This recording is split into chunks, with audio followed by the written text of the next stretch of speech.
Cuando la gente habla de un pedestal, lo que está hablando es una columna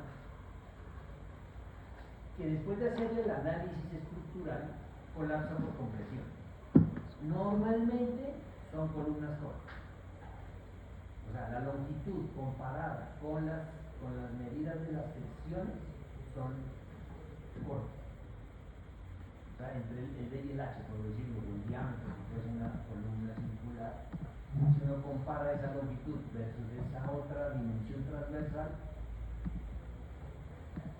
y es del orden de hasta 3 veces, entonces estamos hablando de una columna que es corta, y a esa columna usualmente se le dice un pedestal.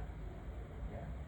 Este tipo de columnas uno no las alcanza cuando ya fallan, no alcanzan a fallar porque se flexionan. O sea, cuando uno hace el análisis y hay obviamente una cero a tensión, una cero a compresión, pues es muy poca la cantidad de esfuerzos que se generan por la flexión, y realmente si ya llega a fallar esa columna, está fallando es porque realmente el incremento de la carga axial es muy grande y falla realmente es por compresión.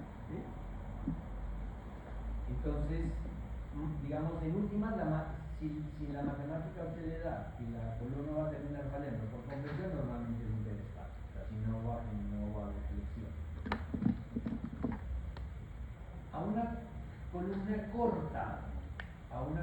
corta, o sea, la diferencia entre pedestal y columna corta es que si bien ambas terminan siendo cortas, el pedestal y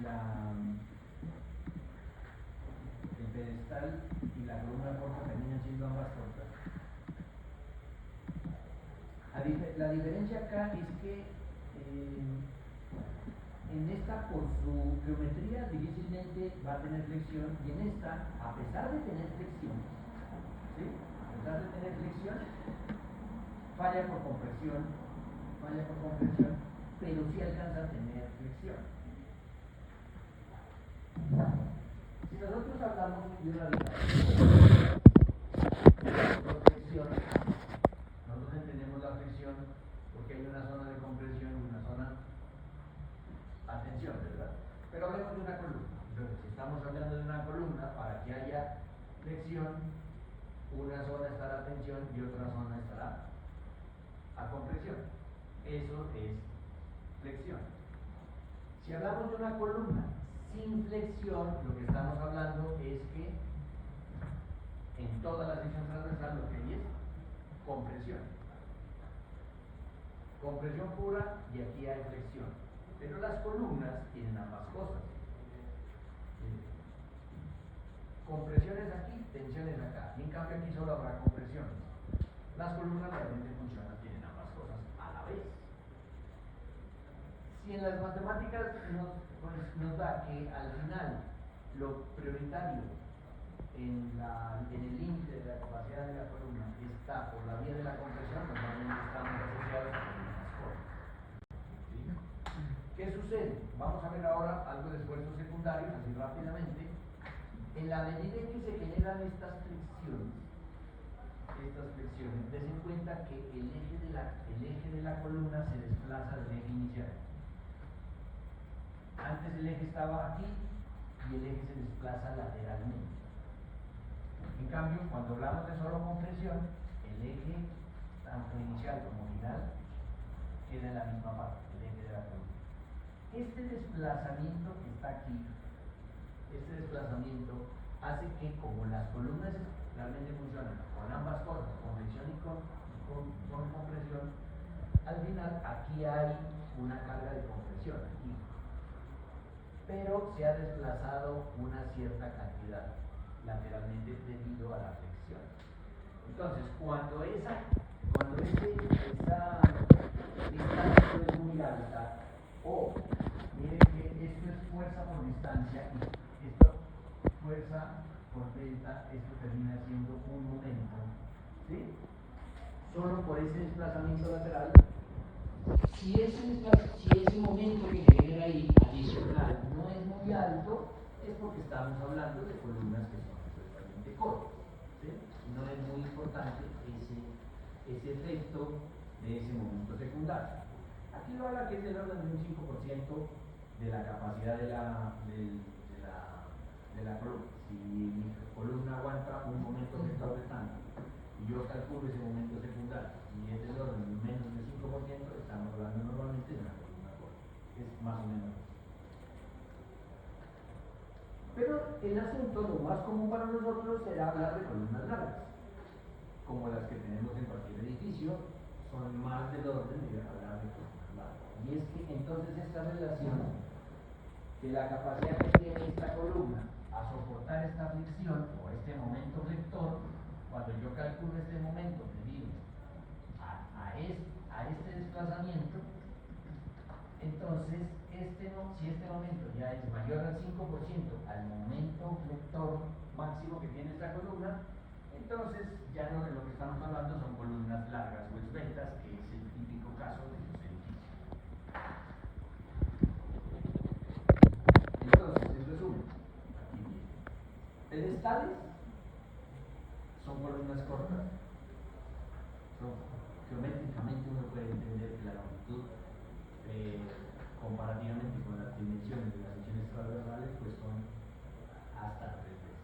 Pero es lo mismo con columnas cortas, sino que en este caso, independiente de la geometría, uno debe entrar a analizar es el momento secundario. Si es bajito, comparativamente con el momento vector que genera la capacidad de la columna, entonces pues sigue siendo una columna corta, más allá del tema de la geometría. Y lo que es más común para nosotros es estar hablando de columnas que son largas o esbeltas, como las que más conocemos en los edificios, el típico de columnas que nosotros trabajamos. O sea, eso es un tema más o menos de geometría. Ahora, a veces nosotros vamos a mirar muchos casos donde las columnas se llaman columnas compuestas. El concreto reforzado pues es compuesto, es concreto simple más refuerzo. O sea, de inicio es un material mixto, ¿cierto? Sin embargo, cuando hablemos de columnas compuestas, realmente estamos hablando de columnas que tienen un componente de acero mucho mayor que el que nosotros reconocemos como el acero del concreto reforzado. Entonces, normalmente lo que habría es lo típico, es un núcleo de acero. Un núcleo de acero y alrededor concreto reforzado o concreto simple. Pero por dentro no es el tipo de refuerzo, sino que ya es realmente un núcleo de acero. Normalmente este tipo de columnas son columnas largas y esbeltas, pero que su capacidad de aumento la necesitamos mejorar notoriamente. Entonces, un incremento notorio con eso es hacer una especie de columna de acero, pero además meterle concreto por fuera. O sea, uno no va a encontrar columnas compuestas cortas, o sea, difícilmente. Uno va a diseñar una columna como esta para el caso de una columna corta, sino sobre todo porque son esbeltas. Otro caso de columnas compuestas no es que en el núcleo haya haya acero, sino que realmente por fuera. O sea, realmente el núcleo es de concreto y por fuera es una camisa de acero. Entonces uno puede encontrar las dos cosas. O bien compuesta porque por dentro hay un núcleo de acero, o bien porque por dentro del núcleo de concreto, normalmente reforzado, y por fuera es una camisa de acero. ¿Qué necesitan? Es que están en otra cosa, si no necesitan esto, no les problema. No, es en serio, está. No necesitan estar aquí, ¿cierto? Están en otra cosa.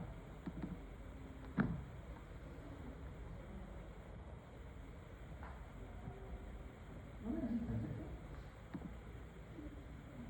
Entonces,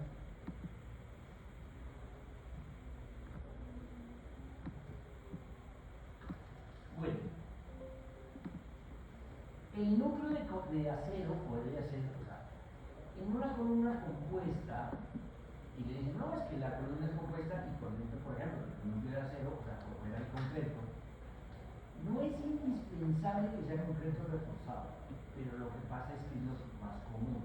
Entonces, ese caso de la imagen que aparece ahí es que tiene, dentro tiene un núcleo de acero, por fuera hay concreto, pero concreto reforzado.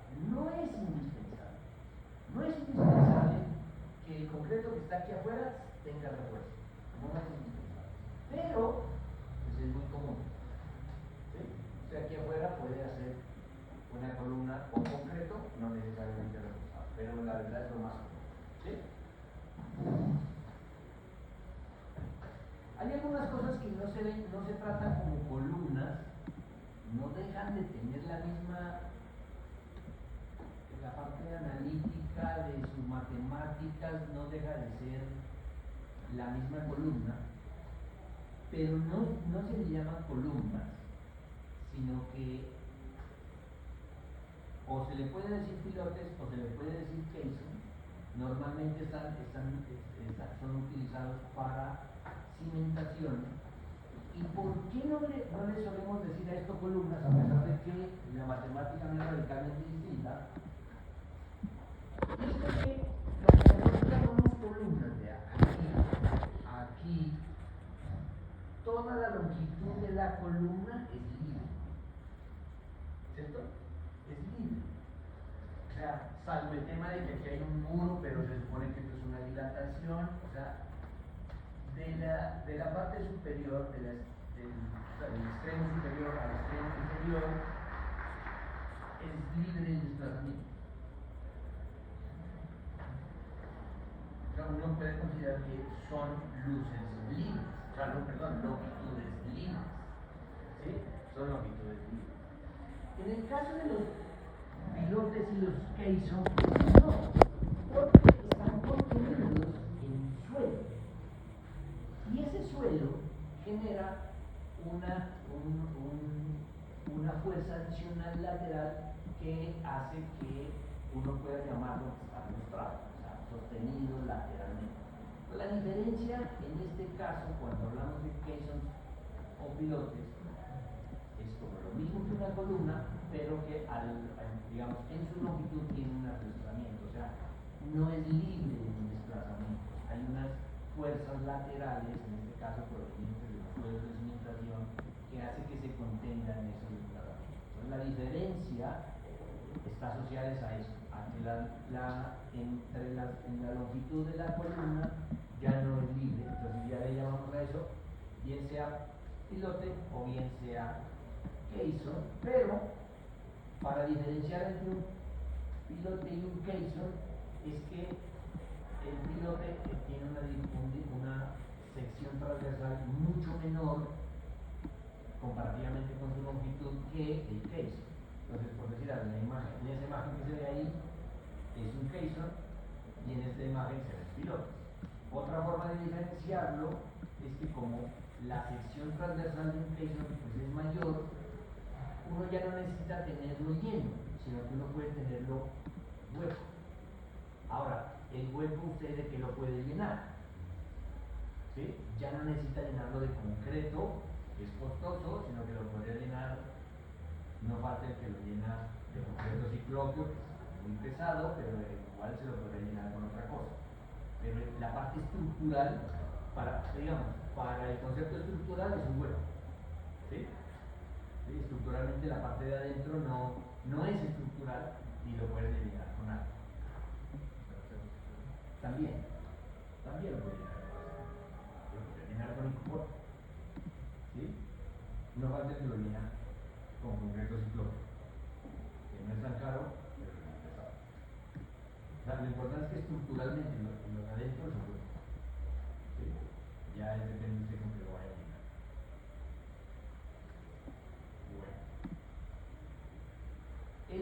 Cuando hablamos de pilotes, ya como la sección transversal es más pequeña comparativamente con la longitud, no se habla de que tenga un núcleo vacío, o sea, que tenga un hueco internamente, no lo va a tener. Entonces, si le hablas de un pilote, normalmente ya no va a tener un núcleo vacío, pero en un caso de un caisson sí. En el caso de los pilotes, como en cimentaciones, normalmente les van a hablar de los pisos. Tenemos un pilote que bien puede ser hincado, se alcanza a ver en la imagen izquierda que usted lo pone en la parte superior del nivel de cimentación y lo entierra a golpes con una máquina. ¿Sí? Eso se entierra a golpes. A eso se llama hincado. Incluso, si ustedes ven en la imagen de la derecha, se ven como puntas de lápiz, ¿sí? Pues claro, para facilitar el hincado, se le pone esas puntas. Pero esto está hincado, pero normalmente cuando la matemática ya en términos de cimentación, de dónde está la capacidad de soporte de ese pilote en términos de cimentación, bien puede ser por la fricción lateral o por la fuerza que está haciendo en la punta. Entonces, cuando uno considera que puede darle capacidad de resistencia a la cimentación al pilote por la punta, pues no debería tener una punta como la que aparece en la foto, porque la punta se hace más chica. Entonces, si uno quiere darle capacidad por la punta, pues entre más grande la punta, es mejor. Entonces, eso cuando ustedes ven esa punta como lápiz, es normalmente porque en la matemática de la capacidad portante no tiene capacidad por la punta, porque si no no lo rebanan como aparece ahí. Los que son preperforados, ustedes, a diferencia de la imagen izquierda, que tiene una máquina que va a golpear el pilote para meterlo en el suelo, a diferencia, en la máquina de la izquierda, usted puede ver una máquina que es medianamente similar, pero realmente es una grúa para poder perforar, es una máquina para hacer el hueco. ¿Sí? La diferencia con la anterior es que hinca el pilote y lo golpea. Con la siguiente, esa grúa sube, es un taladro, ¿sí? Para hacer el hueco, pero no sube el pilote. En la imagen de la derecha se ve que ya una vez está el hueco, usted funde el piloto. ¿Sí? Entonces, digamos como la diferencia. En el caso de la derecha, bien puede ser o un pilote que lo fundió, o bien puede ser un case. Hicieron el hueco muy ancho y fundieron un case, o bien fundieron un pilote. Ambos casos son similares en la construcción. O sea, a la izquierda la grúa que sube el taladro hace el hueco, y a la derecha, una vez hecho el hueco, usted lo que hace es fundir, bien sea el case, bien sea el pilote preperforado, o sea, fundido en sitio. La diferencia con la de la izquierda es la grúa que sube el pilote y lo mete a golpes, y en la derecha lo que se ve es el pilote. Normalmente, si tiene esa punta, es porque lo van a meter a golpes. ¿Sí? Y la capacidad de soporte que tiene es la capacidad que tenga por la fricción entre la cara del pilote y el suelo, por fricción. Eso es lo usual que uno podría identificar simplemente con ver el patio de la obra, ¿no? O sea, uno mira esa foto a la derecha y uno no debería preguntar, ¿y ese va a tener capacidad por la punta? Pues no, pues porque si no le hubiéramos hecho la punta, más o menos así le dirían, ¿sí? Porque ya al verlo, pues está la respuesta. Bueno, entonces, para identificar esto, es que usted tiene una columna, usted va a tener sus cargas, le podrá calcular sus diagramas de fuerza cortante, sus diagramas de momento vector. Hasta ahí, todo bien, porque esto ya lo han hecho en análisis estructural. Lo único que cambia de una viga a una columna, pues es la orientación, pero usted le pone cargas a una columna, calcula fuerzas cortantes, calcula momentos vectores, ¿cierto? Hasta aquí no hay ninguna cosa así. Esto ya lo han hecho en análisis estructural. ¿En qué cambia? Es que esto se deforma. Y estas deformaciones laterales, toda la deformación lateral que se genera, bien sea por una fuerza lateral aquí, o bien sea por la propia fricción y el pandeo que se genera, ¿es cierto?, al deformarse por la fricción, ¿sí?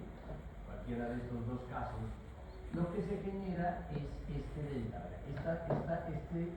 Se aleja el eje neutro de la columna se aleja por esta deformación, ¿sí? Se está alejando, bien sea porque se alejó desde la punta o bien sea porque se alejó, por ejemplo, en el centro, digamos, un pandeo masivo.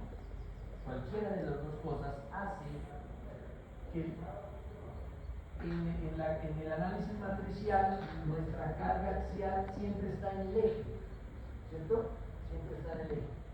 El asunto es que la deformación lateral, ese desplazamiento lateral de la columna, genera que nuestra carga axial ya no va a estar en el eje, sino que se va a desplazar. Entonces, ese desplazamiento de la carga lo que está generando es que la reacción está aquí, la carga está acá, me está generando un momento secundario, o sea, un momento que no está en el análisis matricial inicial. O sea, usted hace cargas vivas, muertas, cosas importantes, momentos lectores.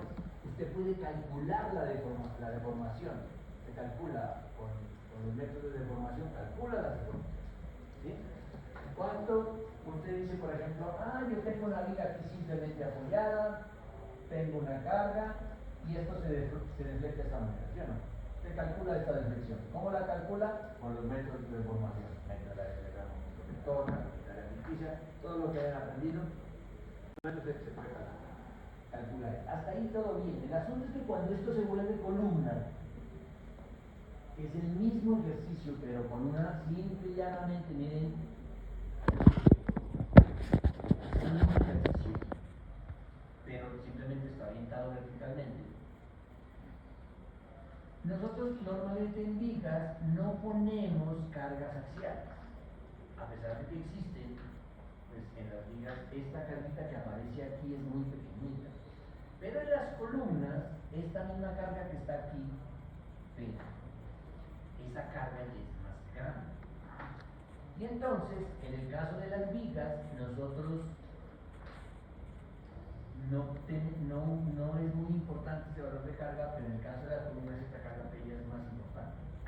Y asociado a que hay este delta que aparece aquí, que es este mismo, mire, la matemática es la misma, el lío es que este delta ya no va a aparecer aquí, sino que se va a desplazar acá. Y si usted tiene este delta, este P aquí y este P acá, ¿sí? Usted lo que está generando es un momento secundario. Aquí se aumenta la flexión. La flexión se aumenta cuando el eje de la carga, cuando la carga ya no pasa por el eje longitudinal de la columna. Ya pasa, el momento rector se aumenta. Y es lo que se llama un momento secundario. Usualmente a esto le llaman, digamos, es como el nombre que lo conoce la gente muy común. El momento secundario es momentos P delta. Así, momentos P delta. Entonces en la norma también se encuentran los textos donde dice P delta. ¿Por qué le dicen momentos P delta? O efecto P delta también le dicen. ¿Por qué? Pues porque es el P y el delta. Y simple y llanamente son los momentos secundarios porque la carga axial se desplaza del eje. ¿Ya? Entonces, en el caso de las columnas, este es algo ya más común. ¿Sí? Es ya más común. En los edificios casi siempre empieza a suceder y en la norma le dicen si el efecto P delta es de tanto, entonces inclúyalo como en el diseño. Si es muy pequeño, puede no incluirlo en el diseño. Más o menos. ¿Ya? Pues bueno. Entonces, ¿por qué la carga va así? Comienza desde 10 toneladas y va reduciendo. No entiendo, ¿comienzan de toneladas? Sí, o sea, en vez de la carga ser más hasta abajo en la base, está más hasta arriba. ¿Y qué está haciendo esto? Sí, la carga. No, pero este es un ejemplo cualquiera. Esto podría ser una carga de viento. ¿Sí? Una carga de viento que incrementa la carga del viento entre más alto, la carga de viento es mayor. Pero si esto fuese el suelo, pues el termómetro sería al contrario. Si esto fuese un sismo, no habría esta carga distribuida, sino una carga puntual. Esto es un ejercicio, digamos, cualquiera. Lo único es que es para mostrarles que usted tiene una columna con cargas. Genera fuerzas cortantes, genera momentos vectores. El asunto es que como esta carga P empieza a ser importante, tenemos el problema de que la carga P después de deformarse, cuando ya se deforma lateralmente la columna, pues ya aparecen esos momentos secundarios, que en el caso de tener simplemente cargas, recortantes, momentos vectores, pues no lo incluimos, porque si bien, por ejemplo, en los casos de las vigas, esta carga también existe, nosotros, y esta carga también se desplazaría aquí, ¿cierto? Lateralmente también estaría desplazada, ¿sí? Esa carga P es muy bajita, entonces P por delta, el delta es chiquito y el P es chiquito, pues eso, una cosa chiquita multiplicado por otra cosa chiquita, pues sale algo más chiquito todavía. Entonces no es muy importante en el caso de las vigas. Pero en el caso de las columnas, el P ya es más grande y la deformación por sección, pues por eso también es más grande, ¿sí? Porque hacemos columnas, no sé, sobre P. Entonces ese efecto delta pues sí va a ser importante. Pero ahí lo que hay es la carga regular, simplemente que no me dice cualquier. Bueno, en el caso de refuerzos transversales,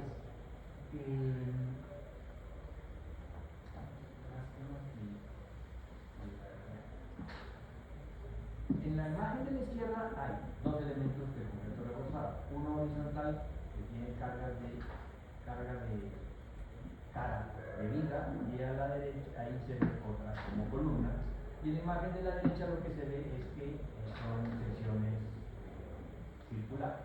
Entonces a la izquierda se ven secciones rectangulares y a la derecha se ve una sección circular. En el caso del refuerzo transversal, en la imagen de la derecha, al refuerzo transversal se le dice espiral. Yo tengo secciones circulares, lo normal, lo más común es que el refuerzo transversal sea continuo en forma de espiral. Eso es lo más común. Ojo, eso no es absoluto. Siempre, no es así. Porque uno podría tener el refuerzo en espiral, no que sea continuo, perdón, el refuerzo transversal no que sea continuo como una espiral, sino que simplemente sean unas especies de flejes circulares. Circular aquí, otro circular acá. Como este, que son rectangulares, se separan a cada distancia, lo mismo acá, que sean circulares separados cada cierta distancia. Esto también se podría hacer aquí. Lo que pasa es que lo más común para hacer esto es que sea espiral, ¿ya? Entonces, a ese tipo que se llama espiral, o a esto se le podría llamar fleje o string. ¿Cuál es la diferencia entre un fleje y un string? ¿Cuál es la diferencia? ¿Ah? Matemáticamente es lo mismo, pero es usual decirle fleje, ¿sí? Si el elemento es horizontal como este, por lo general, y esto ojo a la palabra que uso, por lo general, yo no estoy diciendo que sí sea siempre, ¿verdad? ¿Sí? Sino por lo general. Si este elemento es horizontal, por lo general, la carga axial P es pequeñita. Por lo general. Si este elemento estructural es vertical, por lo general, esta carga P esto es por lo general. Entonces, si este elemento es horizontal, por lo general, la limitación de capacidad que tiene este elemento horizontal está asociada al momento vector, ¿sí? Sin compresión pura. En los elementos que están aquí verticales, por lo general, la capacidad está también asociada a una compresión pura más la flexión. O sea, en el caso de los elementos horizontales, pues normalmente dicho, se les dice ligas, normalmente, entonces nosotros decimos elementos a flexión, ¿no? Flexión pura. Pero en el caso de las columnas, normalmente están asociadas a flexo-tensión. ¿Sí? Flexo-tensión. Por lo general, o sea, sería flexo-compresión. ¿Ya? Por lo general. Entonces, en estos elementos en los que principalmente es flexión pura, uno podría decir que son flex. Y en estos en los que tienen flexo-compresión, uno podría llamarles estribos. Pero si usted, en lugar de decir estribos aquí, le dice estribos acá, aquí no hay ningún pecado. Porque la matemática al final usted lo va a calcular y no por cambiarle ese nombre, pues esto va a ser algo dramático, ¿sí? Pero lo usual es así. A lo que es normalmente vigas que están a flexión pura, entonces le puedes decir flex. Y normalmente las que están en columna, te diría estribos. Eso en los gringos es más también lo diferencian más o menos de esa manera, pero los gringos le dicen style up a las de las vigas y ties a las de las columnas. ¿Sí? Matemáticamente es el mismo esfuerzo transversal, entonces no es nada trascendental. ¿Listo? No es trascendental. ¿Alguna pregunta?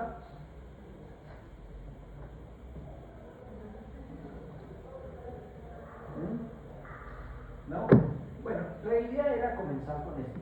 Comenzar, dejémoslo ahí para que si yo tengo tiempo de terminar con usted, con este grupo que me falta.